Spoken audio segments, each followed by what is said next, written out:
부모가 자녀에게 매를 들 수 있는 근거로 여겨져 왔던 민법상 징계권을 삭제하는 민법 개정안이 국무회의를 통과했습니다. 1958년 민법 제정 때부터 지금까지 유지되던 민법 915조가 이번에 폐지되면서 63년 만에 역사 속으로 사라지게 되는 것인데요.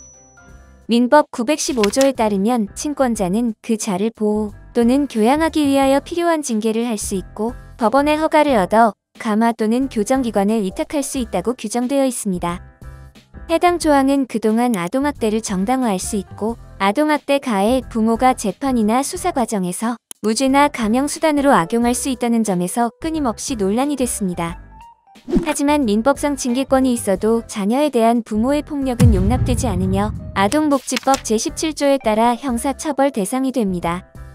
때문에 이번 민법의 징계권 삭제는 과거에는 허용됐던 자녀 체벌권을 없애는 취지가 아닌 자녀에 대한 물리적 제재를 더 이상 하지 말라는 강화된 메시지라고 볼 수 있습니다. 아동학대 범죄의 처벌 등에 관한 특례법도 개정되었습니다. 경찰관 등 아동학대 전담 공무원이 신고 의무자의 아동학대 신고를 받으면 즉시 수사 또는 조사에 착수해야 한다는 의무 조항이 신설되었습니다. 다만 이 조항은 법 시행에 따른 준비를 위해 공포 1년 후부터 적용됩니다. 또한 경찰과 전담 공무원은 피해 아동이나 신고자, 목격자 등이 자유롭게 진술할 수 있도록 아동학대자로부터 분리된 곳에서 조사하도록 하는 조항이 만들어졌습니다.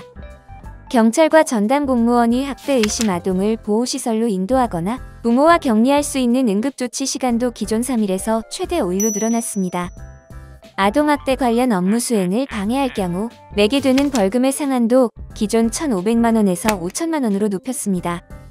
이에 시민단체는 환영하는 분위기입니다.